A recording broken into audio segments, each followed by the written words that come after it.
Howdy y'all! Today we're going to take a look at a used engine that was purchased off Facebook Marketplace and what you guys should be looking for if you decide to go purchase used engines off Facebook Marketplace. So walk around this. We're going to take a look at the externals first. What you should be looking for right off the bat. Stuff that you can take apart real quickly or easily at a junkyard, possibly in someone's garage, just to fact check that you're actually getting something possibly decent. So Duddie from Duddie's Adventure went ahead and picked this up because it was orange and it had headers on it. And he needs an engine to compete with old Jeremy from Bad Tree Productions with the big 402. The Slant 6 and the 69 Dart ain't gonna cut it.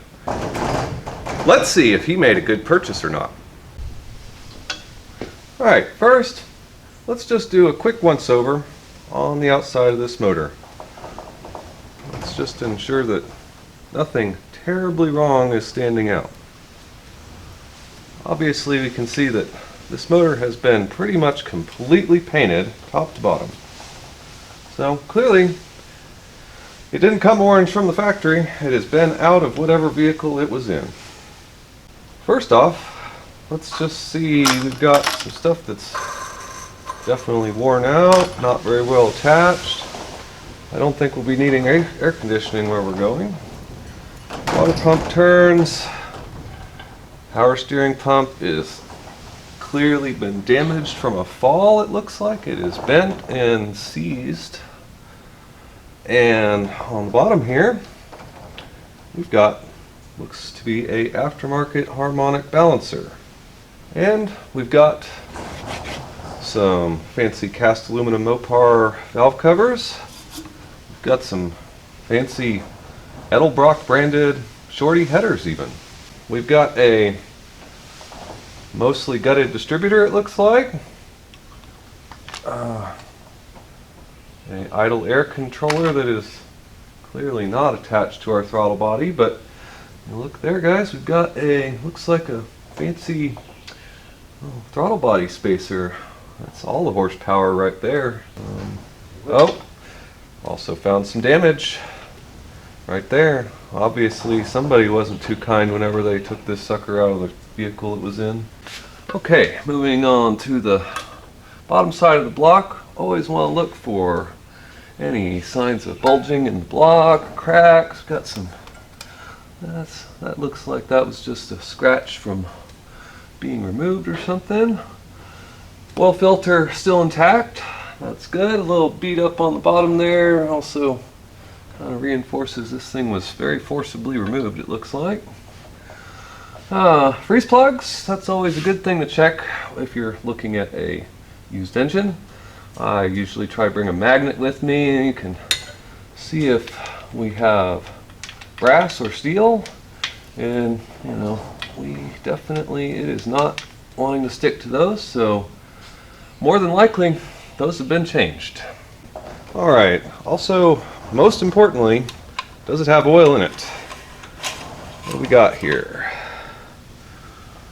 Definitely a little on the low side, but well, it's brown and it doesn't look like mud. That's a good thing. Also, make sure you guys, if you can, pull your oil caps off and just check down in there and make sure that it's not full of sludge, because that's a no-go. Alright. Also, bring yourself a wrench if possible and make sure the engine actually turns. And this one, ooh, oh, she's even got compression, guys. That's good. That bodes well. Okay, so typically checking a spark plug will tell you a lot about an engine, and if you're purchasing from somebody's garage or whatnot, they shouldn't have a problem with you pulling a couple of plugs to check it out. So let's see what we got here. Alright, what we've got here is a pretty clean looking plug actually, and NGK Iridium. Ooh, They went all out on this engine, didn't they? Orange and $10 piece spark plugs. Moving on to the last one here. Oh, goodness. That, guys, looks definitely not as nice as our other ones. So we know we probably have a problem on number 8 cylinder here. We're gonna have to do a little more investigation there. Okay, so now that we've got all these plugs out, let's do some comparative analysis on what we have here. Got number 1, looks pretty good. 3, a little crusty, but not bad. 5, pretty good. 7, pretty good. 2, also pretty good. Number 4, not bad. Now, here's where we have some cause for some concern. Number 6 and number 8 are showing signs of probably having some coolant. That could be possibly a head gasket issue, and unfortunately, being a Magnum engine, it is highly likely that this probably has a cracked head. So we're gonna have to dig in a little deeper on this engine before we call it good enough for the Dart. So now that we've checked everything exterior wise that you can easily do at a junkyard or someone's garage, we can get it onto a stand and start tearing it down, and we'll see just how bad Duddie did.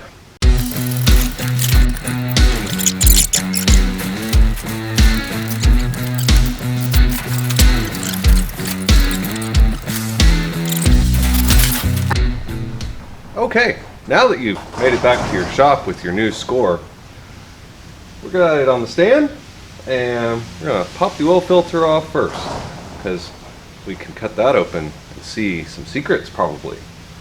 Hopefully good secrets, that it isn't full of metal. Ooh, K&N. They really went no expense spared on this old junkyard motor, did they? All right, guys. One oil filter cutter opener, 9,000. Pretty nifty tool. There it is. Oh, come on.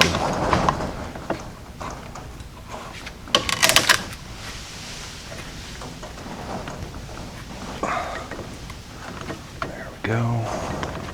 Moment of truth, guys. Make a bloody disaster of a mess. Yes, check. All right, so what we're looking for in here, any sparkles, and I don't see any. That's good. Well, you can tell obviously some more damage from the junkyard. Obviously it had a pretty good dent in the bottom of this filter, but other than that, I'd say that's a clean bill of health. We'll we're just gonna make as much of a mess as possible. That's what we're gonna do. Looks like just plain old nasty motor oil. Actually doesn't even smell too bad. Looks bad. All right, let's clean up this disaster area. We'll move on to breaking this motor down. Alright, now that we've got the accessory drive taken off, we can see what we got, and blew everything off with some compressed air. Let's knock some valve covers off here, see what's under the hood.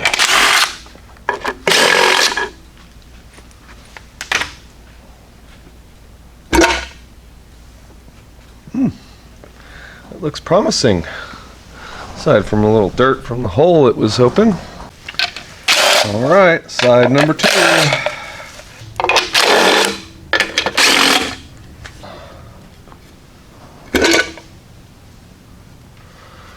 Huh, also pretty nice. All right, let's get this intake manifold off so we can see what's happening in the valley. Oh, just that easy.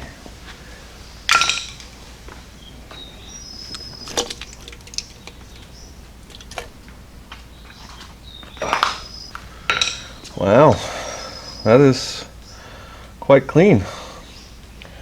Those are fresh Velcro gaskets too. Interesting. And it's definitely been completely resealed at some point in its life. Okay guys, we are going to follow this up with a leak down tester since we didn't have a transmission to mount a starter to for compression testing. This is arguably a better method anyway. And basically you're just going to hook this up to some compressed air. And we use our regulator here to set our set point. We're going to use just a regular compression tester hose with the Schrader valve removed. And alright, go ahead and get your bar on the engine. And let's see what we got. Okay, that is quite good. Approximately 12% leakage. You can put your hand over your intake port, your exhaust port, and feel for some air. Have a tiny amount out of the exhaust valve, and definitely you can hear it going past the rings on the block. So there you go. We'll gonna go ahead and test the rest of these guys.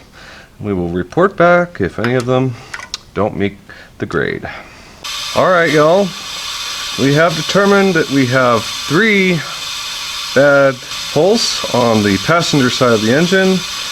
All are mostly valve related issues. We can feel quite a bit of air out of both intake and exhaust side, mostly exhaust actually on number 2 here. So luckily driver's side checks out good. Let's pull these heads and inspect the bores. Alright guys, this was the good side. I'm gonna get this head popped off and see if we can see what we got. Oh, there. Oh man, might even be able to reuse those head gaskets. Shoot. Oh, nope, it hit the floor. They don't look bad. Not bad at all. Alrighty guys, got that head off, and we have, looks like dang near perfect cylinder bores here. Can't really tell if we've got an oversized piston or not, but those honestly don't look like stock pistons to me. I don't know what's going on here, what kind of pistons these are, but we're gonna have to do a little research. So that's cool. Let's move on to the other side. That one is the one that, well, let's hope the bores on that side look good like this, because it definitely had some leak down issues over there. Alright guys, here's our side that maybe was a little bit worse for wear. So let's see what we got. Oh, we can reuse that head gasket too. Oh, it's mint.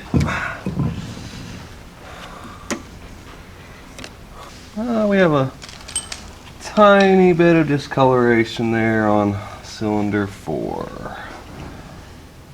But you can barely run your fingernail on it. Go ahead and rotate that engine, sir. Let's get number 8 down here and see what it looks like. Okay, yeah, mint.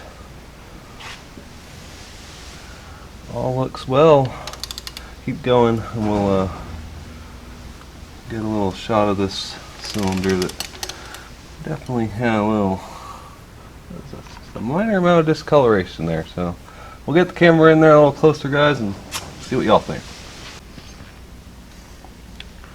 Alright, so that piston or that cylinder definitely had a little water in it, y'all. You can barely feel the spot with your fingernail. I would say that that will probably buff right out of there. I wouldn't be too concerned. So we'll keep on going here, y'all, and here we'll also get a little shot of the cylinder head that came off of this side, as there's definitely a little bit of rust showing there too. Okay, so number 2 cylinder, that was one of the ones that we definitely had a considerable amount of leak down on. Or no, I'm sorry, that's number 4. We had pretty considerable leak down on both valves, and you can see why. Looks like it had a little water in that cylinder at one point in its life.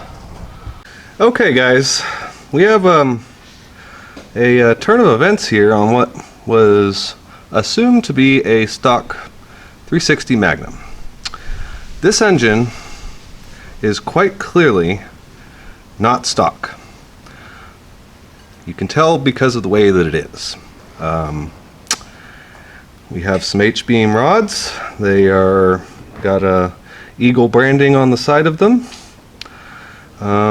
We have a crankshaft that is looks to me like a forged crank, and I'm not sure yet, but if the tape measure doesn't lie, it's also a 4-inch stroke, which is not a 360. That would make it a 408. We did a little research on the pistons that looked like they were not stock that you just saw. They are clearly a set of forged Ross pistons for nitrous application, judging by the product spec, up to a 250 shot. So what we're going to do, there should be a part number on the front side of this counterweight here. We're going to pull a main bearing here up front and inspect the bearings and get a part number there, and we'll be right back. So not a bad marketplace score if you ask me. Okay, these are loose. Let's see if we can wiggle this guy out of there without tearing anything up. Oh, got it. Alright. Oh wow. That looks like a very clean bearing to me. That's good news. Let's see if we can get a part number off the front of this crank here. Alright, y'all aren't going to be able to see this because I can barely see it, but let's see if we can get a... Oh man, it's hard to see. It's definitely an eagle crank. I can see the number right there. 360100061, I believe. Alright y'all, well, Duddie got a lot more than he was bargaining for here. Apparently, the guy he got this from didn't even know what he had. And that's the truth. We didn't even know what we were working with. We assumed this was just a clapped out 360, you know, that still turned over. But it turns out it's a forged bottom end, eagle crank, eagle rods, Ross pistons that looks very clean on the inside. Bearings look great. We're going to tear this down a little further because it needs a little love, I think. It's been sitting for a long time and we need to make sure it's actually good. So, you know, he doesn't have those regrets that he always talks about. I think we're going to do a build series on this, y'all. We'll see what all we got here and hopefully throw some cool hot rod parts at it so he has a good chance at being that dirty hippie from Bad Tree Productions. At least get close. I mean, neither one of them is going to have any traction. This is going to be a smoke show. Dart on dart action, man.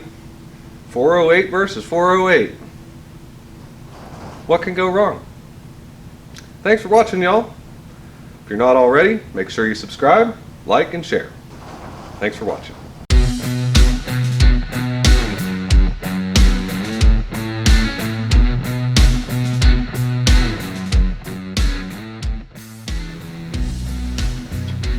Oh, you better get ready, you dirty hippie, because Texas is coming and I'm out of the shirt selling business.